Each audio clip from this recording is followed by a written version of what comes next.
This is the OTV Television Network. 3 furlongs away on the outside Blackberry Road. Here comes Majestic Warrior 4 deep. Pyro is in behind these leaders. Pyro in back of the front coming toward the quarter pole. Majestic Warrior up to JBK Blackberry Road. My pal Charlie Pyro is down inside with the white cap. Pyro might be box spying a gap. 3/4, 113 and 4 in the final furlong and a half. My pal Charlie Pyro now breaks on through on the outside. Majestic Warrior in between horses. Blackberry Road. Pyro leads in the Louisiana Derby. Pyro pulling away just like that. Shawbridge Rahan and Pyro impresses. Pyro going away.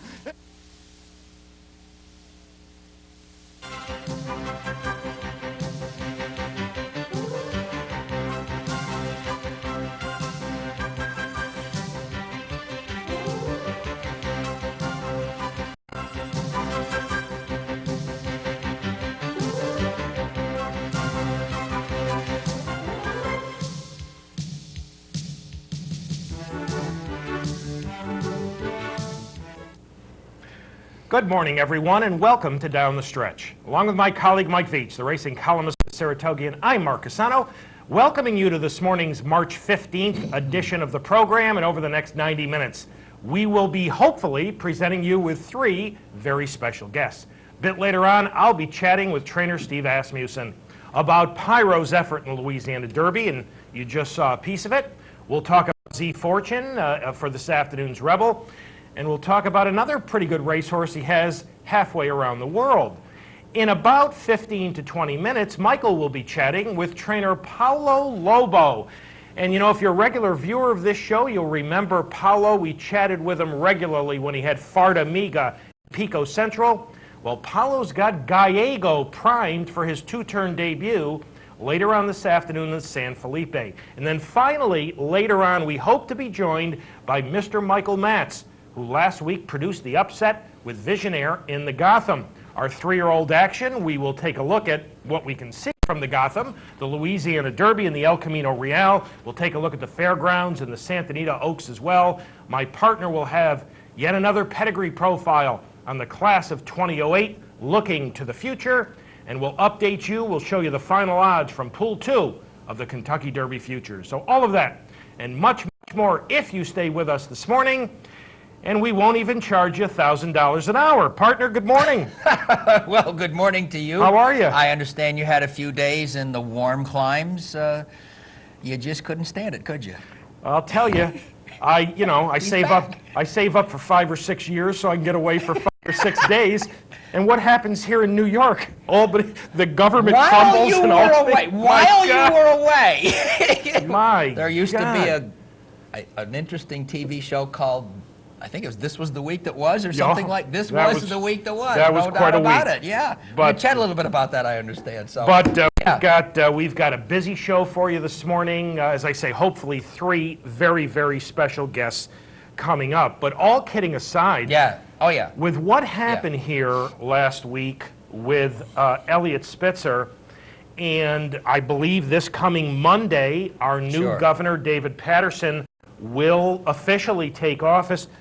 What's the discussion been? What do you think this is going to mean as far as the future of racing here in New York? Well, I have been in touch with a number of people, both in who work at the Capitol and also within the New York racing industry.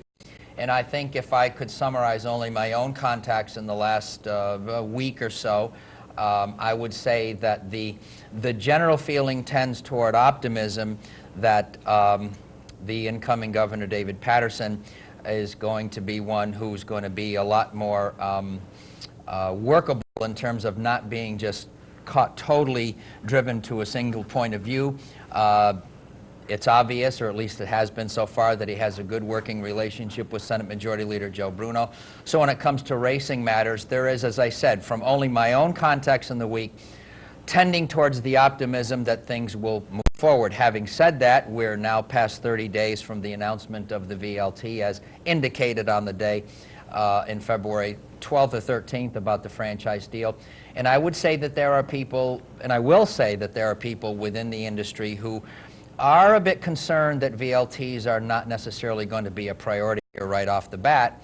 And that being said, that only delays revenue that everyone is counting on, both the track operator, the breeders, and the horsemen. So, you know, we're definitely in a floating zone right now, and hopefully the new governor will be able to, for racing, get things moving, because we just have to get things moving on that. That's it. Yeah, because that VLT revenue affects an awful lot. Obviously, it affects purses and breeders' awards, but it also affects the beginning of the upgrades at the various racetracks. Most certainly. You've got to get the back stretches fixed up. You've got a lot of work to do on the front side.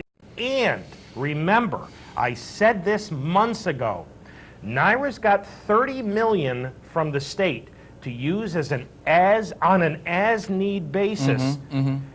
If the VLTs are delayed for too long, that $30 million may not be enough. No so doubt. it is critical. Yeah.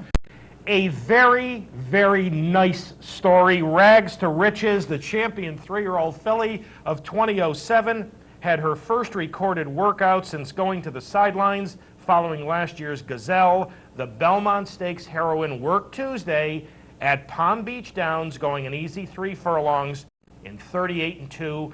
It is great to see her back.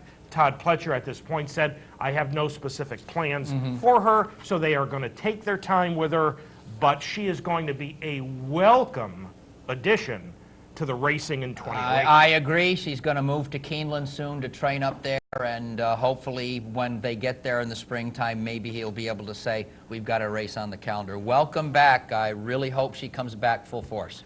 Also back on the work tab in Southern California, Lava Man, and it's good to see him back. He really went off form. He's been away since, well, November 3rd of last year, and he worked at Hollywood Park on Wednesday, 3/8 in 36-1. Here's a story that doesn't excite me very much, because I think Dennis of Cork is a pretty good racehorse. But Dennis of Cork, the unbeaten winner of the Southwest Stakes, who was originally pointing to today's Rebel, will bypass that spot and be pointed for either the Wood or the Illinois Derby. Now, he's only run 3 times, folks, and this means that he's only going to have one more prep race before the Kentucky Derby. You know, we had David Carroll on. He talked about this colt being very talented, but he still had a lot to learn. And you learn from experience. So by bypassing today's race, Michael, in essence, they're taking away one full prep race before the Derby. Personally, I don't like that. I'm very, very surprised at this. I really am truly surprised at this. You would think that he needs the race. Everything was going well at Oaklawn Park. Why not stay there and presumably turn in another solid effort going to a mile and 16th, which is what we're doing this afternoon. I'm just surprised, and to me it's kind of it's a pretty heavy negative. I hope it's not for the folks with Dennis of Cork, because I think he's got talent, but man, with the leaders of the bunch up there, with what they've done so far, I would think sacrificing a race between now and then would cause people to think what Mark and I are thinking. Yeah. So. And also Barrier Reef, who looked good in winning a stakes race up here in New York and has been shipped to Rick Matee in the Godolphin string down in Florida. He has suffered a minor setback. They were thinking about running this afternoon's Tampa Bay Derby. He's had a minor setback. Minor setbacks are okay, except when you're looking at a very rigid schedule to get to the first Saturday in May. That's not terribly good timing. And Rafael Bejarano, who was involved in a spill in the last race on Thursday at Santa Anita, fortunately, it doesn't look as bad as it originally was thought to be. He'll likely be out, you know, somewhere between 2 to 4 weeks. And if you saw that spill, well, no spill is pretty, but you know, you would have thought he would have been out longer. He's currently the leading rider. He's having a terrific winter at Santa Anita. He suffered some compressed vertebrae in his lower back, but the fractures are minimal. He's been released from the hospital. So that is very good news. All right. We received several emails and a couple last night, but the ones we received on Friday we're going to hold off for next week. This morning we're going to read an email from Kyle, who says, hey guys, this is the deepest 3-year-old crop I've ever seen. And last year's was pretty good too. I think it could be the influence of synthetics. And Kyle goes on, this is interesting. Interesting. It seems to me that training and racing over synthetics in modest doses and as an adjunct to training and racing over dirt is having some positive effects, especially in developing horses. I think it's improving stamina and getting horses to finish. I'm guessing it's like cross-training. It probably works muscles in slightly different ways and gives the horse a break from the same old stresses. A couple of prime examples. I think cross-training, as I'll call it, was a major reason Street Sense got the 1 1/4 in the Derby. That and the fact he loved Churchill. But I don't think he was a 1/4 horse, and I think subsequent races bore that out. Although, of course, Kyle, he did win the Travers. Steve Asmussen seems to have picked up where Navsgaard left off. Were you skeptical when he sent Curlin to Keeneland after last year's Jockey Club Gold Cup? I was, but it worked great, didn't it? And yes, it did. It's worth noting that Pyro was there at the same time, and Steve will talk to you about that in a later interview. Now, I think I see synthetics' positive effects manifested in this very deep crop of 3-year-old males. I'd like to hear what you guys have to say. Thank you, Kyle. Those are really thoughts. wonderful points, and two things come to mind, three things immediately. First off, your comment about Carl Navsgaard and Street Sense, I really agree with 100%. It was one of the finest man-to-horse training jobs I've seen in a very, very long time. I share your gut feeling that he wasn't a true 1 1/4 horse, but he did win the Travers in the Derby. His pedigree didn't work for me. On synthetics, I think your observation is very good. I think definitely horsemen are feeling that way. Even with the troubles at Santa Anita, I am so much behind the use of synthetics, you wouldn't believe it. And finally, pardon me at the end, if your suspicion about synthetics is right, I have to reevaluate all the Western horses who are going to show up for the Kentucky Derby. But those are very fine points that you've raised there. I enjoyed it very, very much. Kyle, very good job. The only thing I might take exception with, and this isn't exactly taking exception with it, but when you say it's the deepest 3-year-old crop you've ever seen, I think it's a little early to make judgment on something like that. We need to see them compete out of their regions, and then later in the year, we need to see them compete against whatever older horses are left. And you talked about a 3-year-old male crop. I think we can just make that 3-year-olds, because I think the fillies may be pretty deep as well. Kyle, thank you very much for your email. For those of you who would like to correspond with us here at Down the Stretch, here are the ways in which you can do that. Through the United States Postal Service, Down the Stretch, Mark and Mike, Capital District, OTB 510 Smith Street, Schenectady 12305, or electronically. And just a reminder, if you're sending it to us electronically, everyone gets their mail at the same place, so make sure our names appear on it. Viewer mail at capitalotb.com. And we are up to our first break on this March 15th edition of Down the Stretch. In the old days, this would have been Florida Derby Day. You're right. You're right. Yeah, when Michael and I return, yes. We will welcome in our first guest of the morning, Mr. Paulo Lobo, as we go to this break. Well, for Kyle and for the rest of you, got to show a race on a synthetic surface in the first break, and I chose the Santa Margarita. Now, with the scratch of Zenyatta. I mean, this was going to be exciting. Yep. Neshoba's Key against Zenyatta. But as I told you last week, Zenyatta had missed quite a bit of time. John Sheriffs rarely does anything foolish, so he scratched Zenyatta. With that scratch, Neshoba's Key looked like she would be awfully tough in here. So we'll take a look at the Santa Margarita going to the break. Michael and I will be back with Paulo Lobo right after these messages.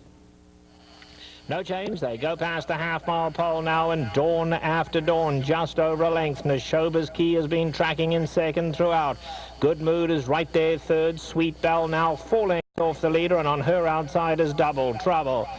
They run to the 3/8 pole, and still Dawn After Dawn just over a length in front, and Neshoba's Key, Sweet Bell at the rail, Good Mood, Double Trouble starting to move in now to take on this leading pair.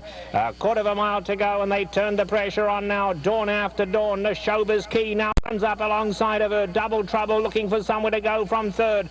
Top of the lane, Dawn After Dawn has to dig deep. Neshoba's Key's right up alongside, a length and a half. Double Trouble third. Homeward bound now, and it's going to be Neshoba's Key going home gamely, and Neshoba's Key is now put away Dawn After Dawn, and from here on in it's just a matter of How far? A very classy Neshoba's Key and Garrett Gomez romping in the Santa Margarita. Dawn After Dawn second, then Double Trouble, Good Mood and Sweet Valve.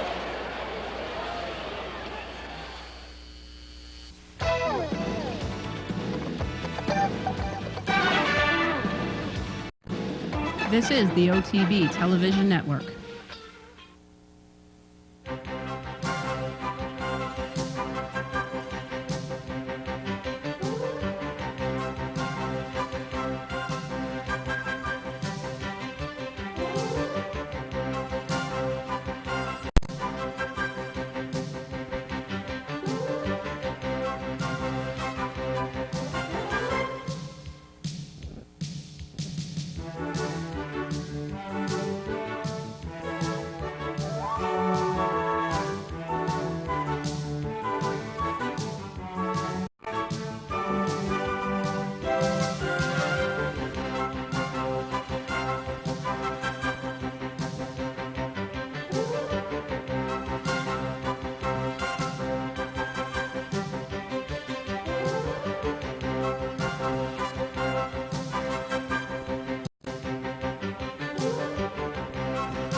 Welcome back to Down the Stretch, everyone. Mike Veach to my left. I'm Mark Casado. And as expected, the Santa Margarita goes to Neshoba's Key for Carla Gaines and Garrett Gomez, easily by 4.5. Neshoba's Key is now 4 for 4 over synthetic racetracks.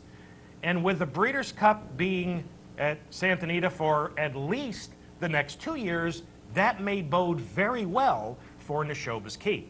To introduce this morning's first special guest, here's Michael. And a pleasure to introduce will be, Mark, as we welcome back to this studio and this show, trainer Paulo Lobo, who we have visited in the past with the good runners Farda Amiga and Pico Central. This afternoon in the San Felipe, on the road maybe to the Santa Anita Derby, he's going to send out Gallego. Paulo, if you're there, welcome back to Mark and Mike and Down the Stretch. Thank you guys for the opportunity, and let's see what happens this afternoon. Well, we're going to do just that, Paulo, and my first question for you with Gallego is we do note that he didn't get to the races in November. A late start, perhaps. Any particular reasons for that? No. He has been, since I had him, he has been training well. He came a little late. He's a kind of heavy coat, and we broke him very slowly. Paulo, I'm interested in Gallego's temperament. I remember his sire Gilded Time and his grandsire Timeless Moment, and boy, they were really, really fast horses. How is this guy to train? He trains. He's a kind of horse that it's a pleasure to work with him and to be a horse like him around, because he's a kind of horse that does wherever you think, wherever you want. He works if you want. He works fast. If you want, he works slow. He settles. He goes to the lead. It's a very versatile horse. Well, Paulo, in his most recent effort, the San Pedro, and we're going to be taking a look at that, Gallego won the San Pedro, going 6.5 furlongs on the artificial out there, the synthetic. We're watching it from the start right now. So, Paulo, would you please tell our audience what you were hoping to get out of this race? Did you do it, and what kind of a performance was it? I think it was a great performance. He tracked a very fast pace, and finished very strong for tracking a fast pace, in my point of view. That's the reason that we're trying to stretch him out. Well, you know, let's talk a little bit about that, because this is his first race today around 2 turns. And, you know, just a couple of questions for you on that, Paulo. First of all, do you expect him to do well going 2 turns today? I think so, because he the bottom line of his pedigree is Lost Code, Yeah. and Lost Code went 2 turns very well. And the way that he settles for me running and the way that he settles for me training, I think he can go. But when the races come, sometimes happens different things. I certainly agree with that. And Paulo, sort of a follow-up question to that as we look at him go across the line again. He is certainly a big, good-looking runner. Do we sometimes just simply make too much of the first race around 2 turns? It depends. In my point of view, depends on the horse. I first start Fardamig in 2 turns at a mile, and she won. I think if the horse handles well the distance, and he is fit for that, I don't see any problems. And finally, Paulo, this morning I'd like to ask you, you've drawn inside with Mike Smith aboard, your regular rider. Any particular instructions to Mike breaking from post 1 today in the San Felipe? This is going to be a race, I think, for the riders decide everything. You have 3 horses, fast horses, that never run a 2 turns race. And you have one horse coming from Europe with Le Paru that should be off the pace. And it's my horse. I'm not going to tell anything to Michael. He is a very experienced rider, and it's going to be up to him. Well, Paulo, Mark and I and the audience here in upstate New York really want to thank you again for spending time with us. It was a delight to speak with you again, and we wish you all the best this afternoon. Thank you so much, and again, thanks for the opportunity. Okay. Thank you, Paulo. Thank you so much. Paulo Lobo, ladies and gentlemen, and he is a gentleman. It was fun to have him on. I'll never forget the celebration in the winner's circle following Farda Amigas, Alabama. It was just sheer excitement and pleasure. And this man can train a racehorse. There's no doubt. Did she also win the Oaks? Is that right? Yeah, yeah. That's not a bad double for 3-year-old fillies. That's not too shabby. Did a pretty good job with Pico Central. It wasn't the soundest racehorse around. Yeah. I don't ever, and that's dangerous to say on live television. I haven't had an awful lot of time to think about this, but, because I've been lounging around when it's 80 degrees. Yeah. But I don't remember a San Felipe quite like today's edition. Okay. Because you've got 3 major players, Gallego, Bob Blackjack, and Georgie Boy. I'm not sure if they're going to be the first 3 choices, but they may very well be. None of them have been 2 turns. At this late stage of the game. It's the middle of March. Right. Yeah, that's right. Do you ever remember anything quite like that? That's pretty unusual, I'd have to say. And the added thing of the new surface. This is a big, good-looking racehorse. He's got the inside. Boy, there's going to be pace in this afternoon's San Felipe. And thank you to Paulo for having joined us. All right, the feature race from the week past, the Louisiana Derby, the favorite, as expected, number 3 Pyro, was dismissed at 4-5.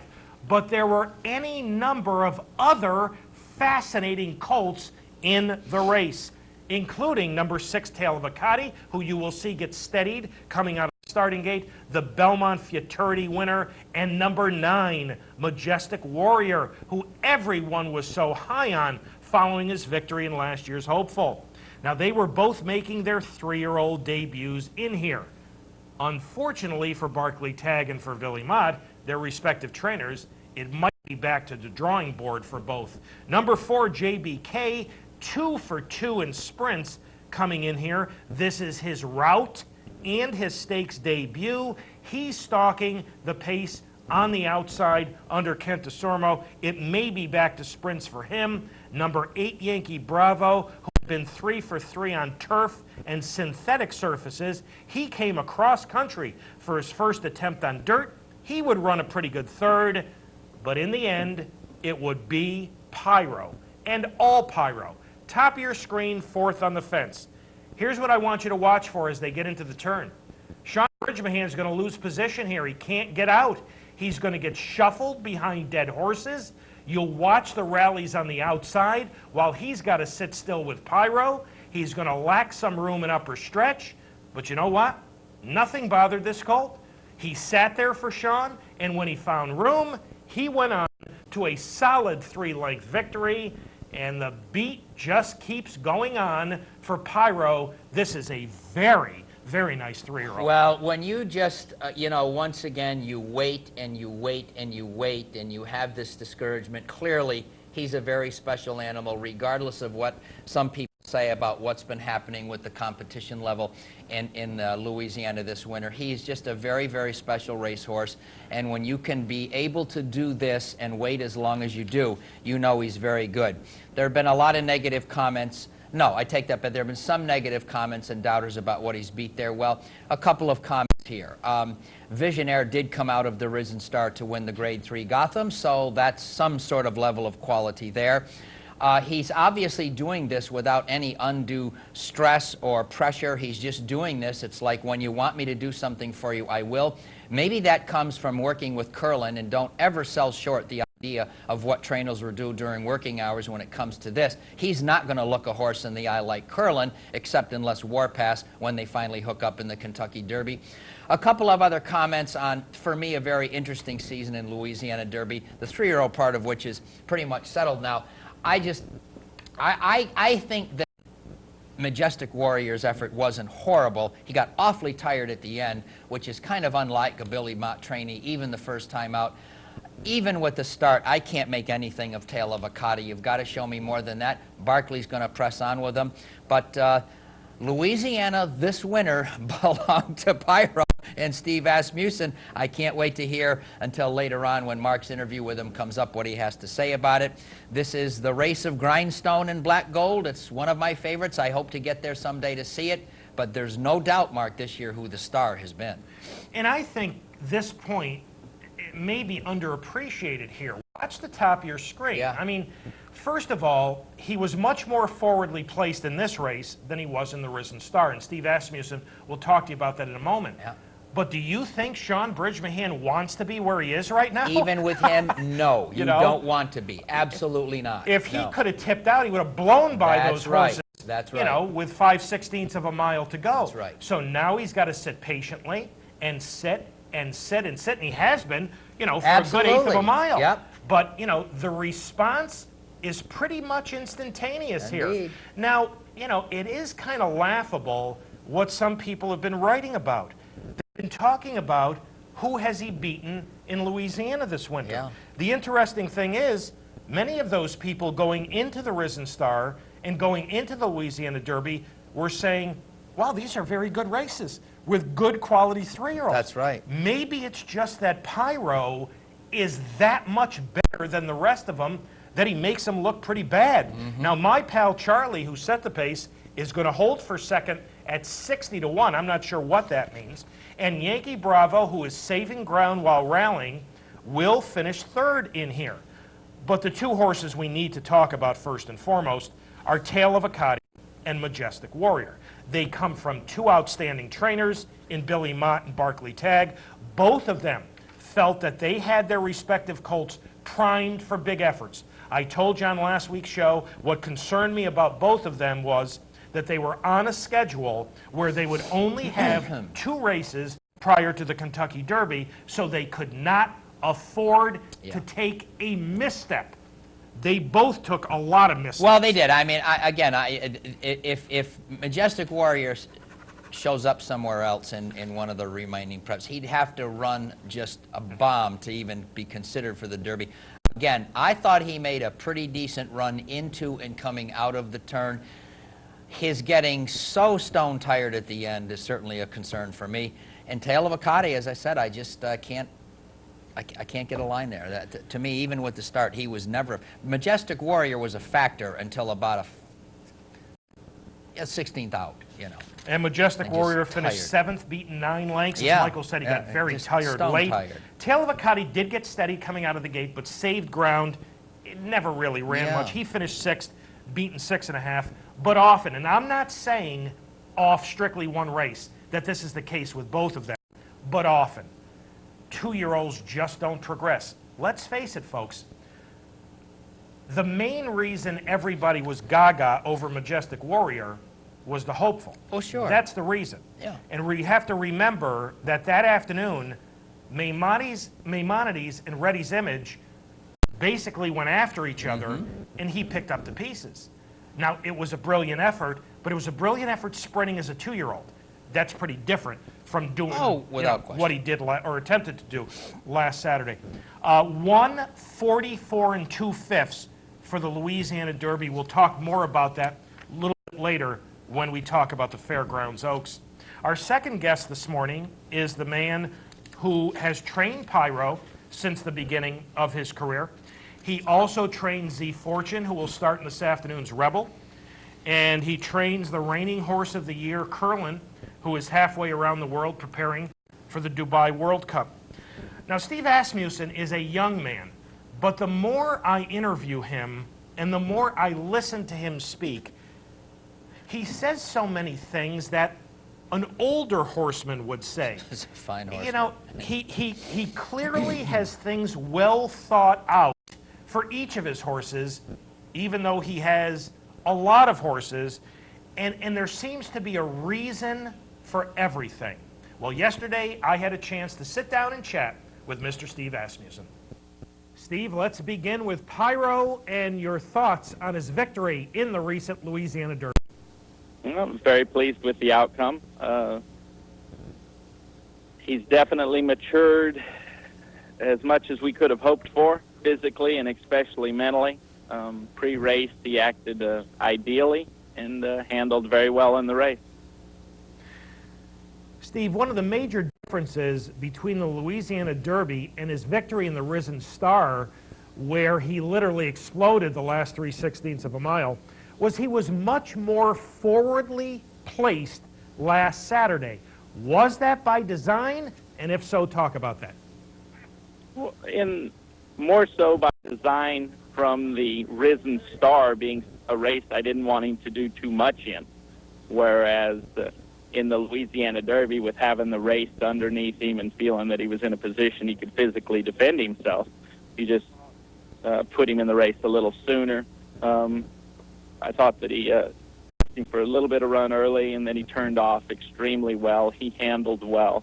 Horses showing the maturity that will be necessary to have success in the bigger races coming up. Steve, you used the term turned off. Please explain that to our audience, if you would, and then tell them how important, how critical is that going to be for bigger, more important, and longer races down the line? Well, turned off as in relaxed after he's been asked for a little run. Our target is the Kentucky Derby, 20 runners, full field.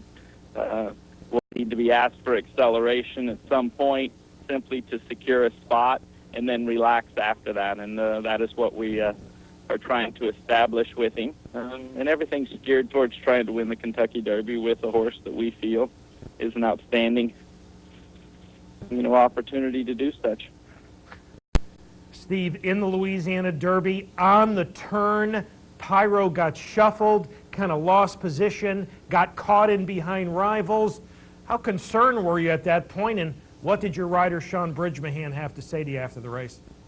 Well, the Louisiana Derby we felt is a step towards the Kentucky Derby, as we've established all along. And I think that it's a situation that you incur with you have a tremendous amount of confidence in, that you're not just trying to scrap plans and abandon and risk everything for one day. With it, the confidence in Pyro is he does have the acceleration. When the spot does present itself, we've seen him come home. So I think it's just handling and patience that'll be very, very key to his success in races that are going to have more runners and be going further. Steve, earlier this year, you were working Pyro in company with Curlin. There's a pretty good work partner. Talk to our audience about why you did that. Curlin's always been a very manageable workhorse. All last year, or the majority of the year, he worked in company with Zanaro. And there's no substitute for who he is or the ability that he has, and I just felt very comfortable in trying to establish that rhythm with Pyro.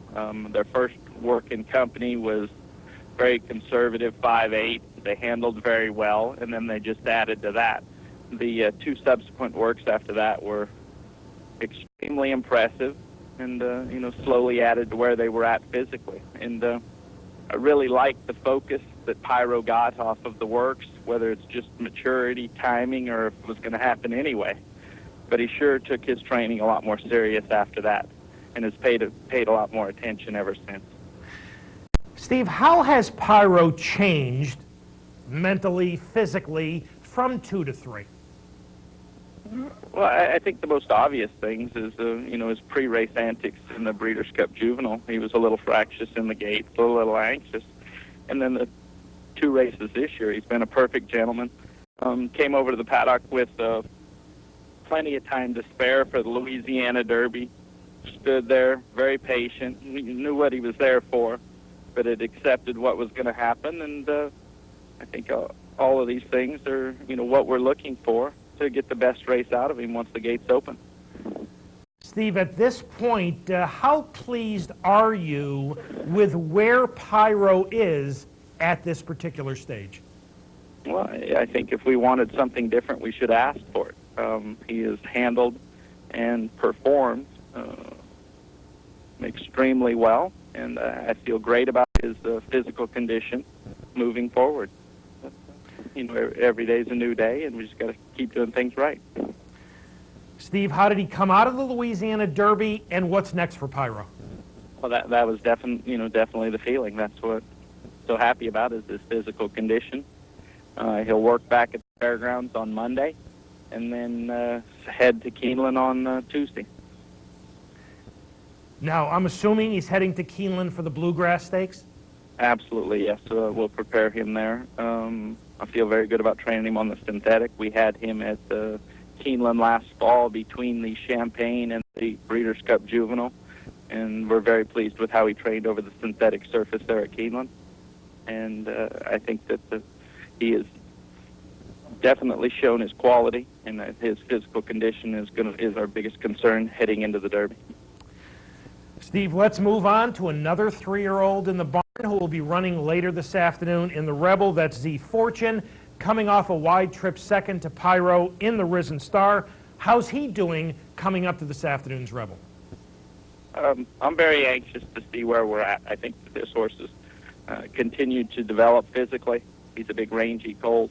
I think the Risen Star, the pace of that compromised him more than Pyro. Pyro's always been fast.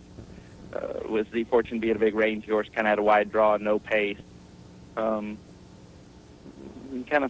think a faster paced race would help him out a bit.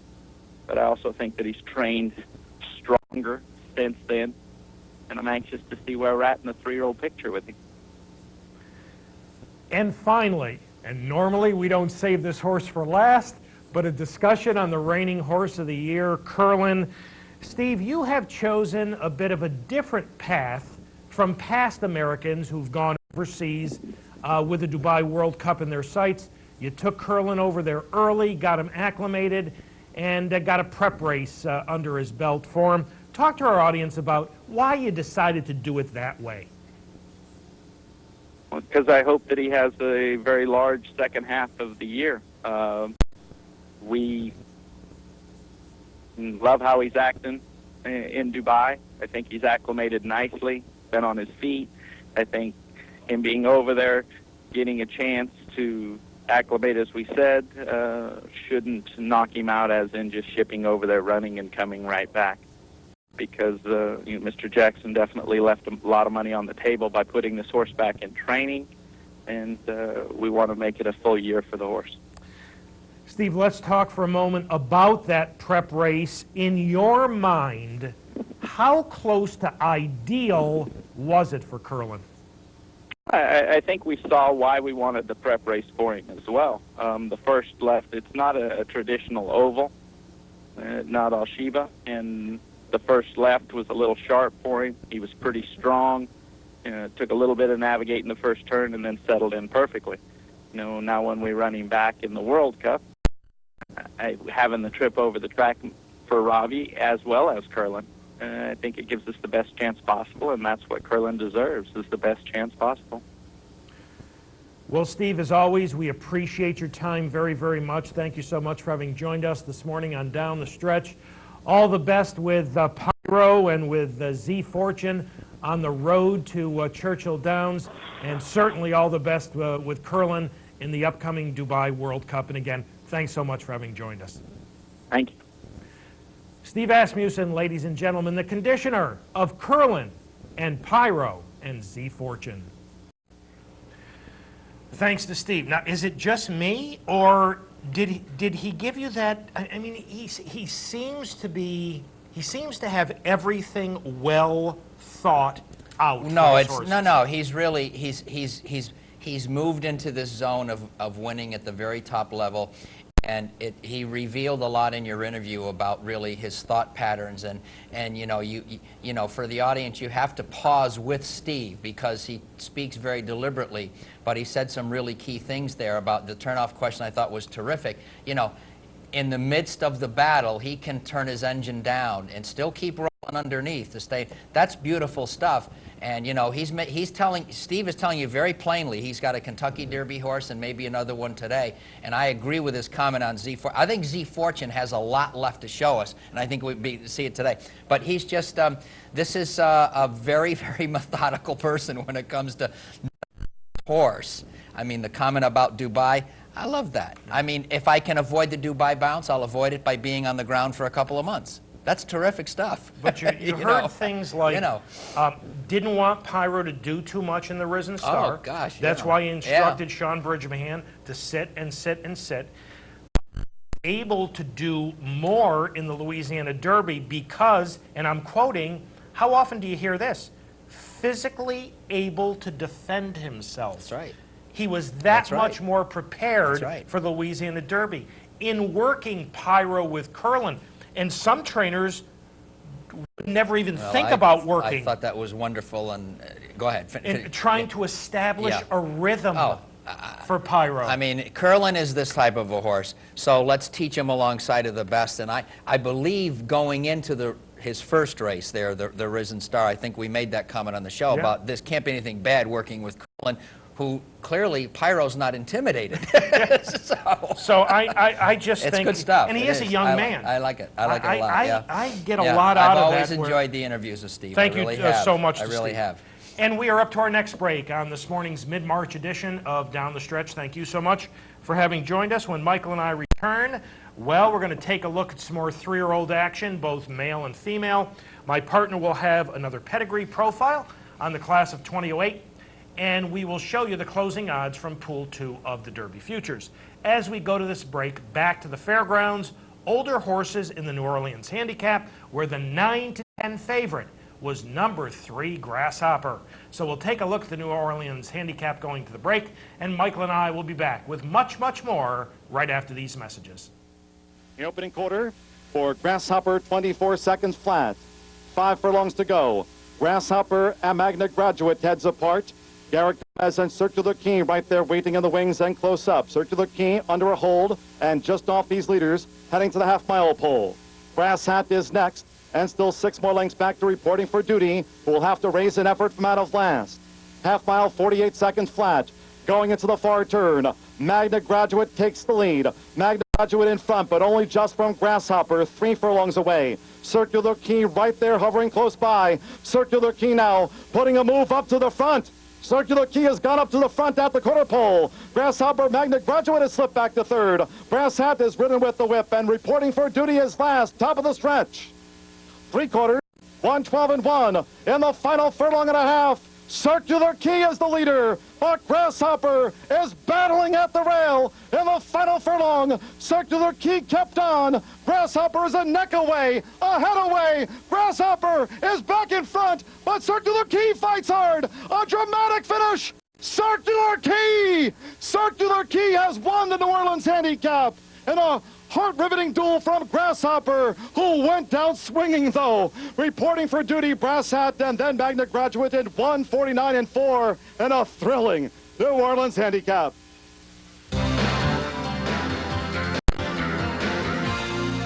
This is the OTB Television Network.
Welcome back to Down the Stretch, everyone. Mike Veach to my left. I'm Mark Asano, and the New Orleans handicap goes to Circular Key.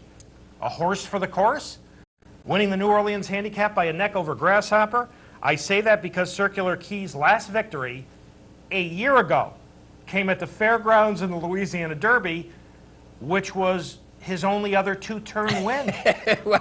well, you know, after his hopeful win, I'm a hopeful fan, obviously, but, you know, Mark is very good at pinpointing what are genuinely come-from-behind sprinters who don't become two-turn horses. I actually think, since this Louisiana Derby thing happened, it may still be legitimate to question whether or not he's a true two-turn horse. But I'll tell you what took me, that really interested me about Blinkers On. He's into the race like never in his life. And then he fights off Grasshopper. You might expect him to succumb in the first time with blinkers. I hope that means a good handicap year for Circular Key. I always liked him, but long time between drinks, only happening in the Louisiana racetracks. Yes, and the blinkers put him in the game. Oh, wow, he was sharp. Very, very early. My partner cashed a ticket on Circular Key, which but not in the San Carlos. which helps make up for betting Tiago as often as he does. I do. All right, continuing on with our three-year-old segment. Up next is the Gotham. And we're going to show you, whatever we can from the Gotham, which was run under foggy conditions over a sealed, sloppy track. The favorite, the choice at 8-5, was number 4, Saratoga Russell. He would be the controlling speed. The second choice at 3.5-1, number 1, Giant Moon, unbeaten in 4 prior starts. Now, as you can see here, Saratoga Russell is making the front, while Giant Moon, I think I would be pretty accurate in saying here, I mean, he almost looked like he bounced off the fence. He hates this going. He hated it. I mean, just hated it. Now, we're going to send them into the fog for you, and then we're going to pick them up as they come out of the fog going into the far turn. Saratoga Russell and Giant Moon would run next to last and last. Now, coming out of the fog, a very strong move you're going to see being made on the outside is going to come from Texas Wildcatter, who, like Circular Key, was adding blinkers. And this move, to me, looked like a winning move, as he's going to open up the lead and look on his way to victory.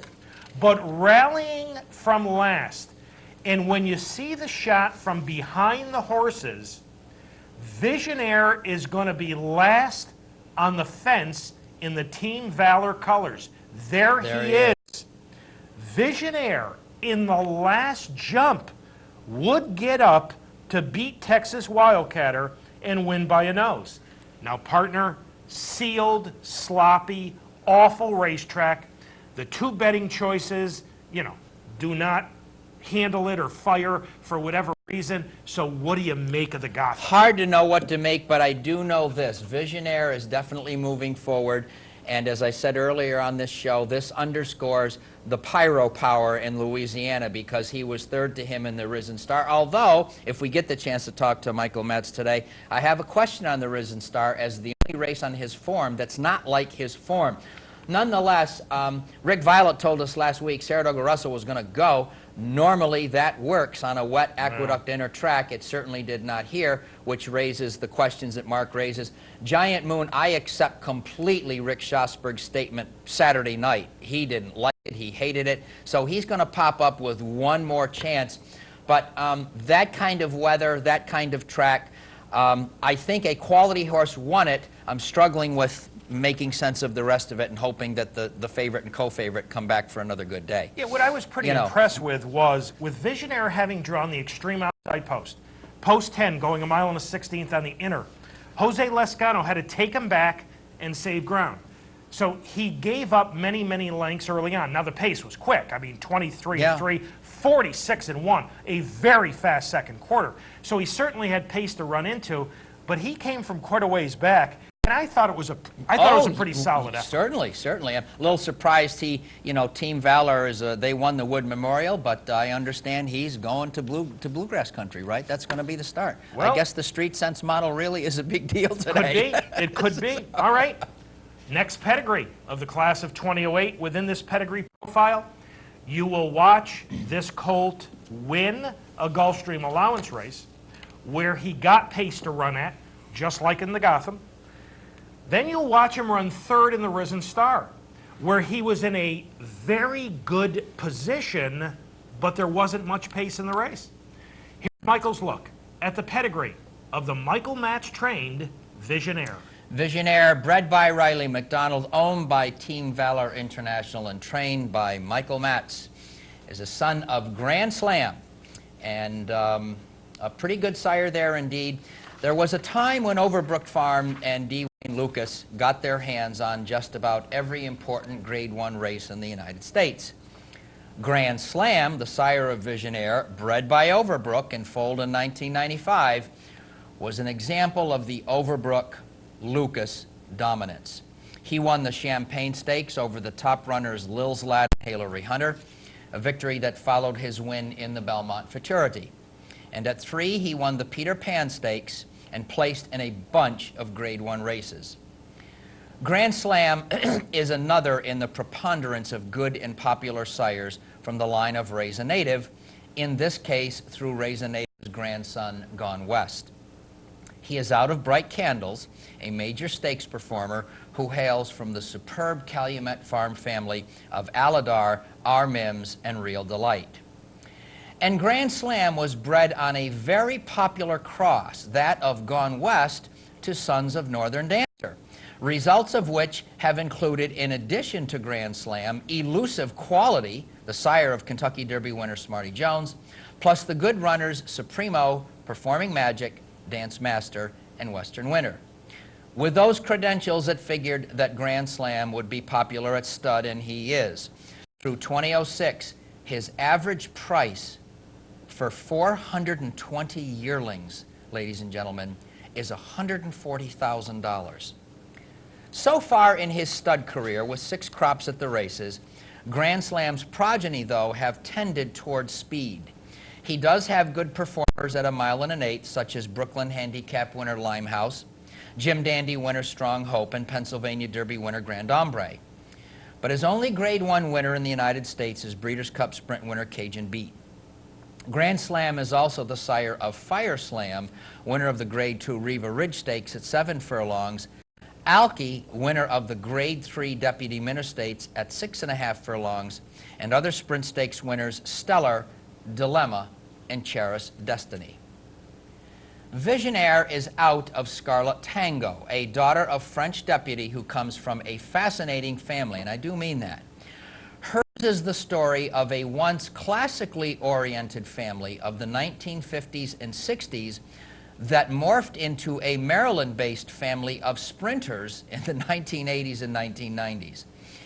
Today, trainer Michael Matz is undoubtedly hoping to tap into the older generations of Visionaire's pedigree. Scarlet Tango, placed in a minor Laurel Stakes race, is a daughter of Silver Tango by Silver Badge. Silver Tango won the Conniver Handicap at 7 panels and the Francis Scott Key at 6, both in Maryland. She did place in the Grade 3 Pimlico Oaks at 1 1/16.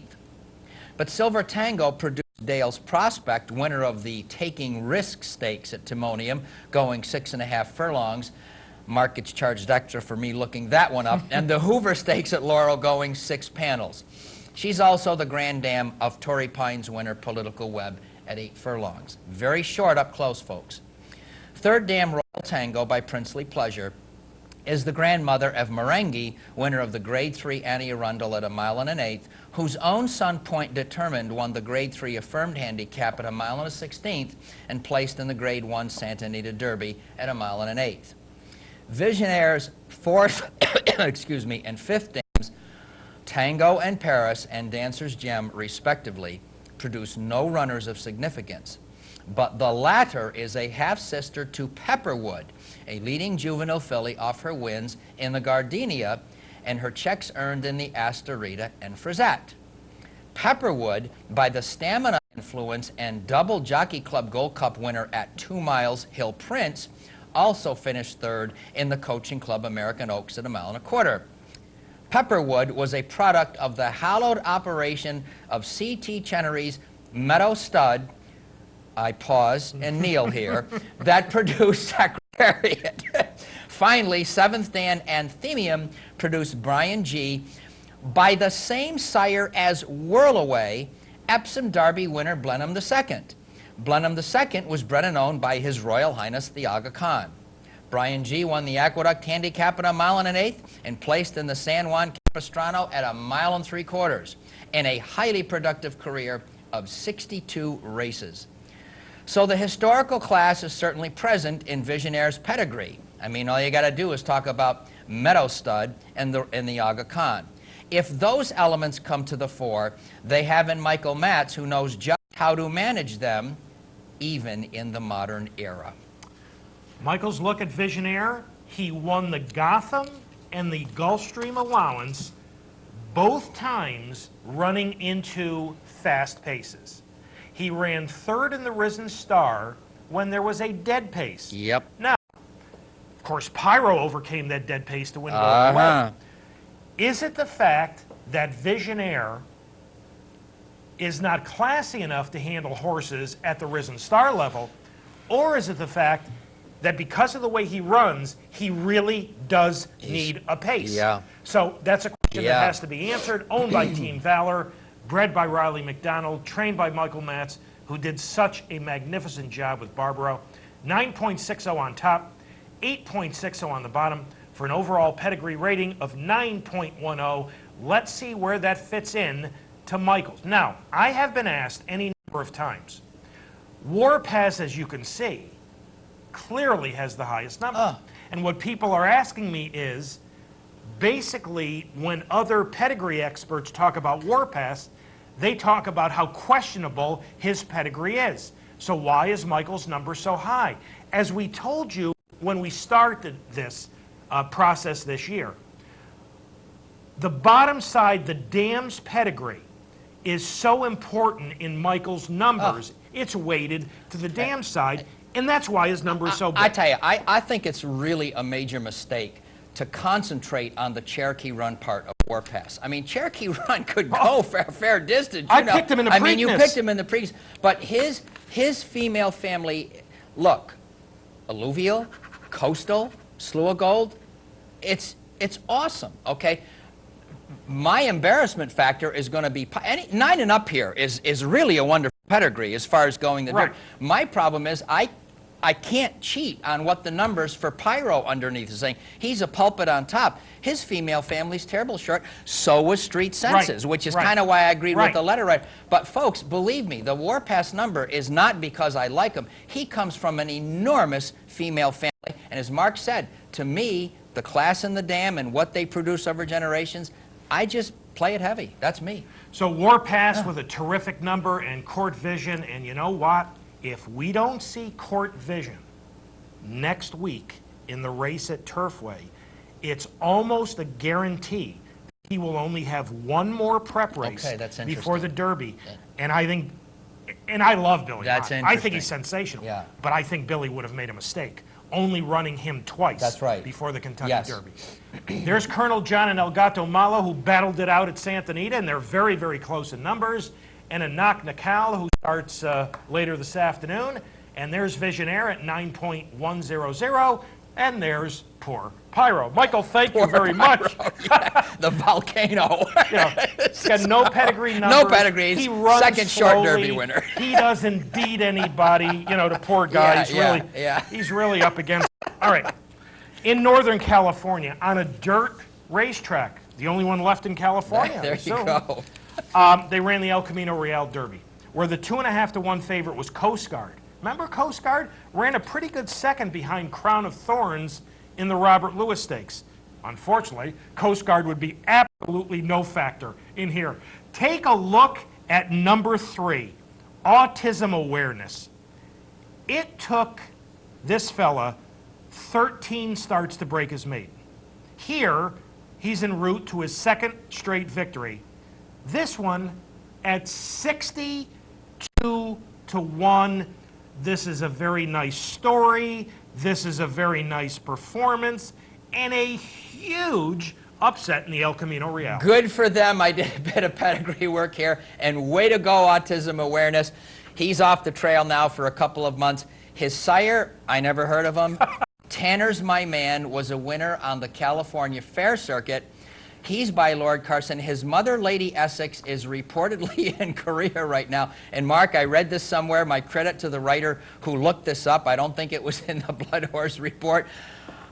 His mother, I believe, in the midst of a race, jumped a turf course race and tried to get to the main track. And that's Autism Awareness's history. But he won a Grade 3. And you know who's won this race? Tanks, Prospect, Snow Chief, Tabasco Cat, Gate Dancer was second. So you know? He is owned by a gentleman by the name of Johnny Tabota, who I have never met. Johnny Tabota's son, Renzo, and I believe, I'm not certain of this, I believe he's about 8 years old now. Renzo was autistic. They recognized that at the age of 2. And Renzo loves horses. So his dad named him Autism Awareness, which I think is just fantastic. And even though it took him 13 starts to break his maiden, I hope they had a few tickets on him at 62 to 1. Major stakes That's a winner. wonderful story. He has gone to the sidelines, as Michael mentioned, has a chip in a knee, but let's hope he gets back to the races. Running second in there was Nicky's Golden Steed, who was the second choice at 2.5 to 1. And the reason I mention that is Nicky's Golden Steed was part, I should say, I believe he was part of Pool 2 of the Derby Futures. Let's take a look, and he was, you know, I apologize, folks, but after 6 days when it's between 70 and 83 degrees. I really don't know why you're here. The brain doesn't function quite as well. But here are the closing odds. Pyro, the ever so slight favorite over Warpass. I don't think that's surprising for this reason. Yeah. Pyro ran last weekend. Yeah. That's when the pool was conducted. Yeah, right, yeah. So he's a half a point less than Warpass. The parimutuel field is the third choice at 6 to 1. There are no others in single digits. The fourth choice, and I told you this last week, the colt that you had to get in Pool 1 was Dennis of Cork. Okay. He would be the one who would be significantly shorter price. Dennis of Cork in Pool 1 was something like 43 or 48 to 1. Well, you had to take 12 in Pool 2. You know, you've got some reasonable prices. I don't like the futures pool. I've told you that. You've got some reasonable prices in here on horses like Colonel John and Court Vision and El Gato Malo and Elysium Fields. I mean, Gallego is a gigantic price. And that's because the Derby's a mile and a quarter and he's never been beyond a sprint. You know, Georgie Boy, if he runs big this afternoon, you could say that 20 to 1 was, you know, ends up being a very, very good price. There's Visionaire, the Gotham winner, at 19. But there's a look at the closing odds from Pool 2 of the Derby Futures. Now, the action from last weekend was not solely for the males. There were a couple of races for 3-year-old fillies, and we'll begin with the Fairgrounds Oaks. And in front, although not terribly relaxed, is the 3-10 favorite Indian Blessing. Chasing in second is Proud Spell. Now, she had finished second behind the champ in her 3-year-old debut in last in the Silver Bullet Day. But Proud Spell was much tighter in here. Larry Jones did a very nice job. And after 2 straight defeats at the hands of Indian Blessing, Proud Spell would turn the tables with a 2 1/4 length upset in the Fairgrounds Oaks in a very nice performance. Really a great performance, left to do the dirty work of chasing a known Grade 1 top-level speedy filly. This is a really big improvement for Proud Spell. I unfortunately picked her in the Breeders' Cup Juvenile Fillies last year when she was not going to catch this gal. Coming out of the race, and Mark and I talked about this last night, I was very surprised at how quickly Bob Baffert surrendered the 2-turn idea with her, saying that she's going to be freshened and pointed for sprints. I don't know how you feel about this, but it sounds like, Mark, she's going for a Breeders' Cup Sprint, one sex or another, later this year. Yeah, probably. This is not to diminish Proud Spell, who I truly like. What a trainer, Larry Jones. And she's a factor in the Kentucky Oaks as far as I'm concerned. Oh, there's no question about it. And how about Larry Jones with 3-year-old fillies? Not only does he have Proud Spell, he has a filly by the name of 8 Bells. Oh, that's that Oaklawn thing. Who will be running in tomorrow's Honeybee at Oaklawn Park.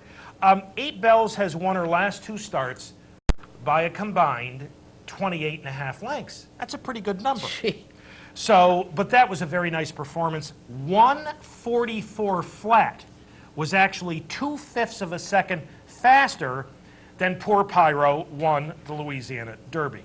One more race for 3-year-old fillies, the Santa Anita Oaks, and this featured a pair of strong outside rallies. The first move you're going to see will come from number 8, and I'm not sure I'm pronouncing this correctly, Ariege. I would say it that way. Ariege, making her yep. first ever start on the main track. The second move come from number 7, Golden Dock A, who was the 3-2 favorite. She's going to make a very solid run, but Ariege would hold her safe to win the Santa Anita Oaks by a half length. Now, Ariege, her 5 prior starts were all on turf. But folks, synthetic racing surfaces open a brave new world, because Bobby Frankel would have never run this filly, this turf filly, back on dirt, but Bobby said, you know what? Turf horses are handling this synthetic surface, so let me take a shot with her in her Grade 1, and partner, she goes from a maiden winner in Ireland, who nobody knew, to a Grade 1 winner in the United States. Well, that is certainly one of the good things of having synthetic surfaces, I would think. Is it Country Star is his Grade 1 winner, who's the early Oaks favorite? Yeah. I had my eye get caught by looking at this girl, Ariege, bred by Calumet Farm. Funny how it comes up again in the show. 10 years go by, we don't mention the name, and it's up twice today. But I think you racing fans remember her mother, Kostroma, as a giant older filly mare runner on the turf in the early 90s. She's 22 years old. I am quite sure this is her only stakes winner. And I looked up one of her victories back in 1991. Listen to who Kostroma defeated in the Yellow Ribbon, Grade 1, a mile and a quarter. Flawlessly, double or triple Eclipse champion, Fire the Groom, Lady Cheryl, and Plenty of Grace, a multiple Grade 1er from Darby Dan. What a beautifully bred filly, and as I got her piece, she cost a mere $75,000 at auction in the Keeneland September 6 yearling sale, and Bobby Frankel's got somebody who's worth $500,000 as a Grade 1 Santa Anita Oaks winner. Old Kostroma. How about that? Isn't that something? But you know, the times are a-changing because of the synthetic surfaces. As handicappers, we need to react to that because normally I don't like strictly turf horses going to dirt. And one of the reasons why I love Barbaro so much is he not only showed he could go from turf to the old-fashioned dirt. He handled slop, he handled dirt, he handled turf, and those horses are very, very rare. Oh, no doubt. But Bobby Frankel found a way to win a Grade 1 with an Irish maiden winner. That's it. That's pretty good stuff. All right. We are up to our final break on this morning's March 15th edition of the program. Thank you so much for having joined us. When Michael and I return, well, one of two things are going to happen. We hope to be welcoming in Mr. Michael Matz, who is delayed a little bit this morning in the training of his horses. We will also be able to take a look at some of the 3-year-old action that will be happening around the country later on this afternoon. As we go to this final break, going to go back to last Saturday at Gulfstream Park and the running of the Richter scale. I was looking forward to the matchup between Commentator and Châtain. I thought this was going to be a classic matchup of power speed with Commentator, and when he's good, he's terrific, and Châtain, who I think is highly underrated. But when Châtain came out of the race, you know, there wasn't much left. You know, basically, how much was Commentator going to win by? Well, we're going to show you as we take a look at the Richter scale going to the break. And Michael and I will be back with our final segment of this morning's Down the Stretch right after these messages. Rexon's Rose coming up. Goes in. They're all in line. They're racing in the Richter scale. And Commentator right to the lead. Rexon's Rose on the outside. Now, here comes Elite Squadron, and Elite Squadron will dare to test Commentator early. And these two open up 3 lengths on their competition, headed by Rexon's Rose, Steve's Double, Nyuk Nyuk Nyuk, and Grand Champion is last. It's Commentator pushed along up front by Elite Squadron through a 22 flat opening quarter. They're a length and a half in front of Nyuk Nyuk Nyuk, who's now taken 3rd and is outside of the leaders. And then it's Rexon's Rose in 4th. Steve's Double and Grand Champion is 6 lengths off the lead. Commentator by a neck as they go into the turn. Elite Squadron to the inside 2nd, a length and a half to Nyuk Nyuk Nyuk. And they've run a half mile in 45 seconds flat. Rexon's Rose in 4th, 4 lengths off the lead. Grand Champion and Steve's Double. Commentator and John Velasquez rolling along as they come to the top of the stretch. They're in front by 4 widening lengths over Elite Squadron. And then it's Rexon's Rose to the outside and Nyuk Nyuk Nyuk. Commentator comes charging by the 8th pole with an 8-length lead, and he's widening that advantage with every stride at the 16th pole. And here is the fastest horse in America. Commentator wins the Richter scale by 12. Rexon's Rose was 2nd, Elite Squadron was 3rd, and then Grand Champion.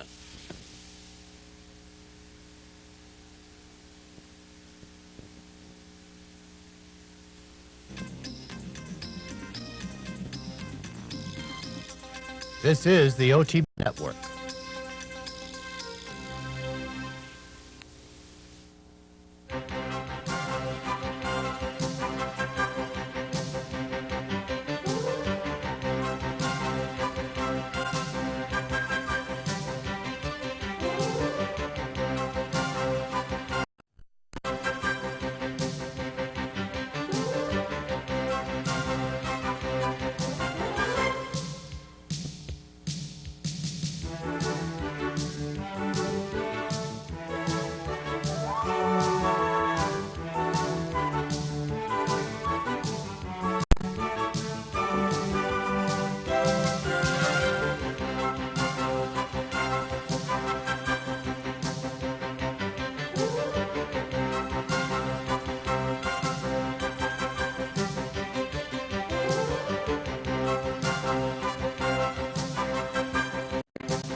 Welcome back to Down the Stretch, everyone. Mike Veach to my left, I'm Mark Asano. The Richter scale goes to Commentator.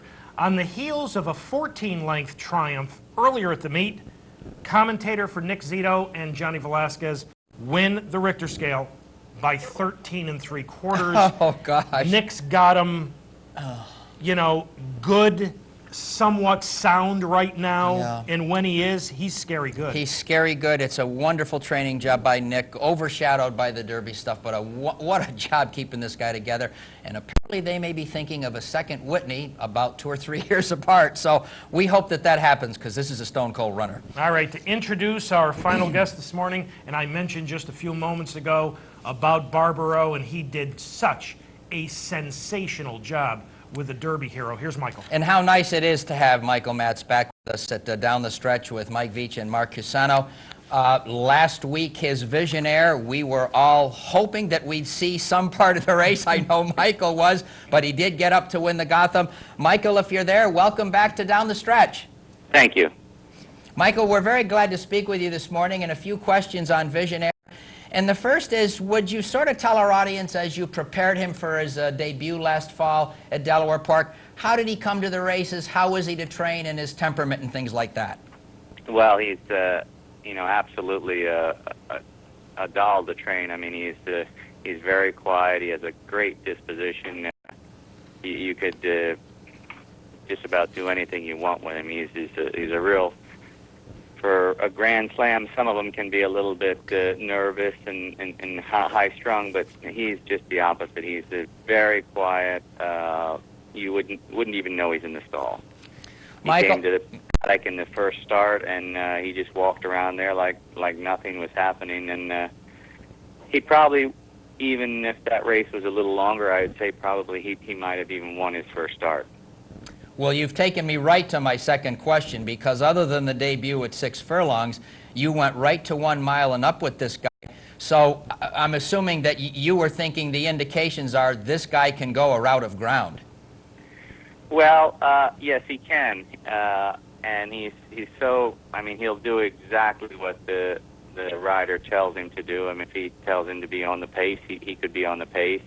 I think the best way is the way he ran in the Gotham, even though we couldn't see very much of it, was to come from a little bit off the pace, and there it was. He was quite off the pace at that point, but that I think is his best style of running. We're going to take a look now, Michael, at what we can see of the Gotham, no different than you. He gets up to win at the wire. Couple questions, Michael. Why did you choose the Gotham as a particular stepping stone? Well, I just thought with all the races around there, I just, when we went down to the Risen Star, I mean, that was all good and fine, running against Pyro, his first start, but I thought he was pretty impressive at that point, and I didn't want to go back against him at that point, and I just thought maybe he was maybe facing a little tougher competition down here in Florida than was at New York, and it looked like the horses that were at a good spot for him. I was quite nervous, though, drawing the 10 post position. Michael, how did he come out of the Gotham? He came out real well. He came back on Tuesday. I had him. He went to the track Tuesday morning up in New York, and he's been down here all week, and he seems like he's in no worse for the wear. Michael, you mentioned the Risen Star, and we are going to take a look at that as well this morning. And I'm very interested in the Risen Star as a race that, when you look at the past performances, and here he is in the Risen Star laying third. Michael, this looks like the only race that's sort of, I might use the term, counter form. He's much closer to the pace here. Talk about that, if you will. Well, I think it was just the pace was very slow that day, and he just was at the 3 post position, and nobody wanted the lead, and he just sort of inherited it there, and you know, it was the first time he was going around 2 turns, so that maybe might have been a little bit of in question also, but I think from the Risen Star to the Gotham, he improved a tremendous amount going forward in the right direction, and hopefully you know, we'd like to give him one more race, and then hopefully, if God willing, we'll go to the Derby. Well, Michael, if you would, for our audience, would you tell us your plans for that next race? Well, that all depends on this week, how he trains. There's the one possibility if you bring him back a little quicker and go in the Florida Derby, then give him 5 weeks to the Kentucky Derby. The next scenario would be to go to the Illinois Derby in 4 weeks and then the Kentucky Derby. And the final option is to go to the Bluegrass in 5 weeks and then have 3 weeks before the Derby. And all this depends on how he trains the next 2 weeks. Well, Michael, wherever that is, we wish you the best from here in upstate New York with Visionaire. We appreciate your time this morning, and good luck until the next time. Thank you very much. Okay, ladies and gentlemen, Michael Matz with Visionaire. Another trip to the Derby, possibly. And that's very interesting Yeah. that he's got some choices to make on the final pre-Kentucky Derby start, and it will be all dependent on how he bounced out of the Gotham and how he trains the next couple of weeks. Now, this afternoon, 3 major 3-year-old races on the road to Churchill Downs in what hopefully will be sunny and warm South Florida at Tampa Bay Downs. Again, thanks to Gulfstream not being able to run, mile and a 16th races on dirt. Last year's champion goes to the Tampa Bay Derby. It's Warpass, and he simply lays over this field. No argument there. The 2 horses, the only other 2 horses, Big Truck, Barclay Tagg's fine New York bred, who ran a surprisingly good second in the San Davis over the track to Fierce Wind. We'll see how he does. And Atoned.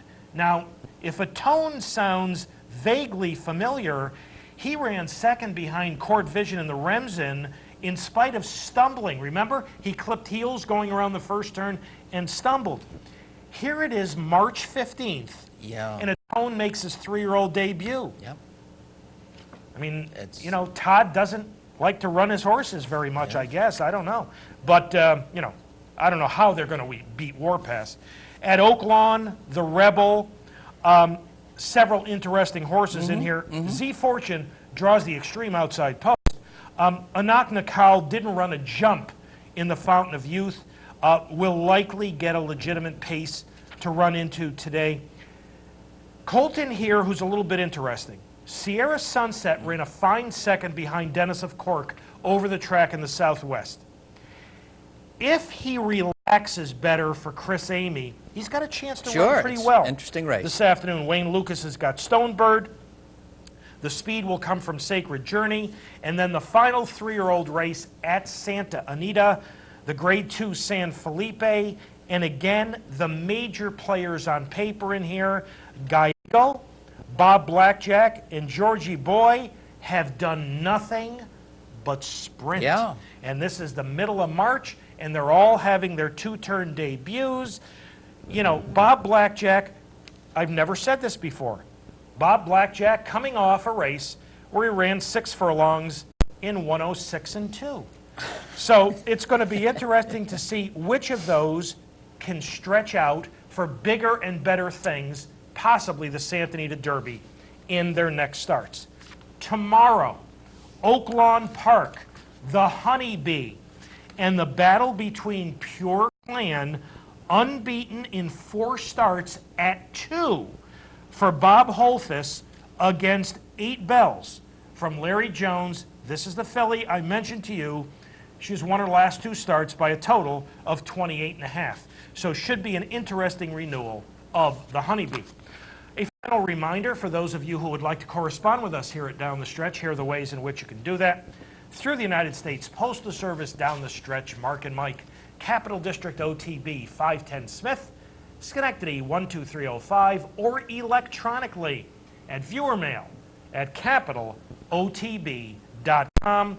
The 2 emails which were sent yesterday, we will read on next week's show. Time to thank all the folks who helped get this week's show on the air. Pat Peretta directed, and Pete Persico and Kurt Flick and Dan Hayes and our associate producer, Julie Hoxie. And special thanks to this morning's guests, Mr. Steve Asmussen, Mr. Paolo Lobo, and Mr. Michael Matz. In just a few moments, AM Gulfstream will be coming up. Have a good weekend. You too. 3 interesting races today. One just going to watch. Well, the other two I might bet. you know, the Warpass is, you know, he's going to do what he usually does. He's going to grab him by the throat latch and bury him. Fun to watch. He's your man. He is. He's your number one. Believe me, folks, he's some picking right now, okay? That's it. Listen. And this is more than sentimental. This is a serious racehorse. I come back from vacation. I'm refreshed. If you enjoy reading a good book, you know, this is a completely diverse show. Go pick up Into the Wild from John Krakauer. It was a sensational read. One of the 5 best books I've ever read in my life. Wow. So go get Into the Wild from John Krakauer. All right, have a good weekend. A rejuvenated MC. I love it. You all too. As always, thank you so much for having joined us this morning on Down the Stretch. We appreciate it. Enjoy your weekend and enjoy all the wonderful racing action from coast to coast here at Capitol. Have a terrific upcoming week, and Michael and I will see you next week.